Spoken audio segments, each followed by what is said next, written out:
चरण पकड़कर उनसे मिली। ऋषि पत्नी के मन में बड़ा सुख हुआ। उन्होंने आशीष देकर सीता जी को पास बैठा लिया और उन्हें ऐसे दिव्य वस्त्र और आभूषण पहनाए जो नित्य नए, निर्मल और सुहावने बने रहते हैं।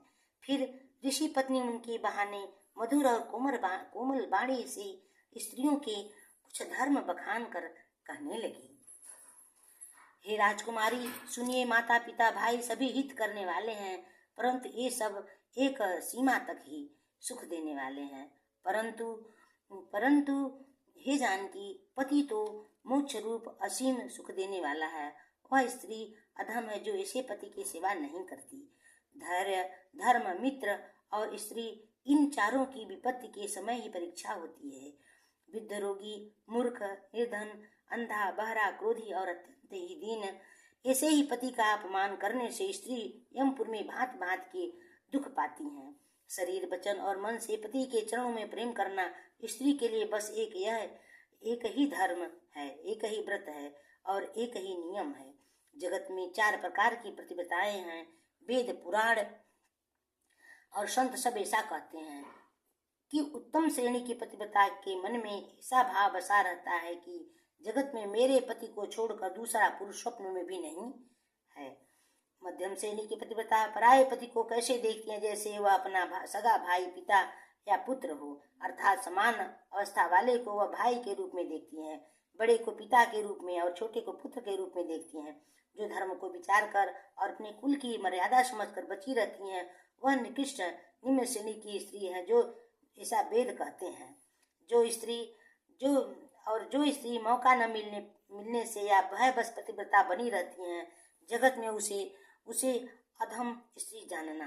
पति को धोखा देने वाली जो स्त्री पराये पति से रति करती हैं, वह तो 100 कल्प तक रौरव नरक में पड़ी रहती है।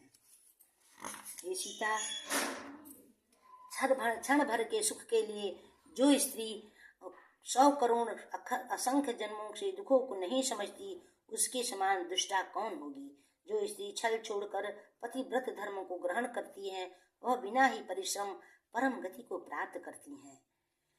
पति प्रतिकूल जन्म जह जाई, विधवा होई पाई तरुणाई, सहजय पावनी नारी, पति सेवत शुभ गति लहई,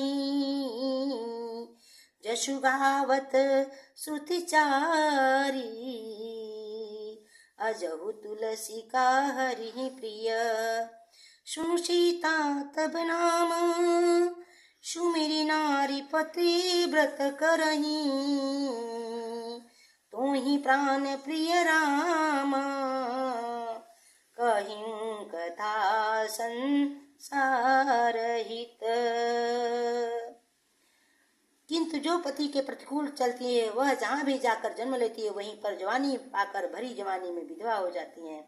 स्त्री जन्म से ही अपवित्र है, किंतु पति की सेवा करके वह अनायास ही शुभ गति को प्राप्त कर लेती हैं। पतिव्रत धर्म के कारण ही आज की भी तुलसी जी भगवान को प्रिय है और चारों वेद उनका यश गाते हैं।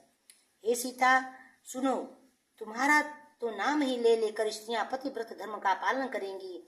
जो तुम्हें तो श्री राम जी के प्राणों के समान प्रिय है, वह पतिव्रत धर्म की कथा तो मैंने संसार के हित के लिए कही है। सियावर रामचंद्र की जय। माँ सीता की बारंबार प्रणाम।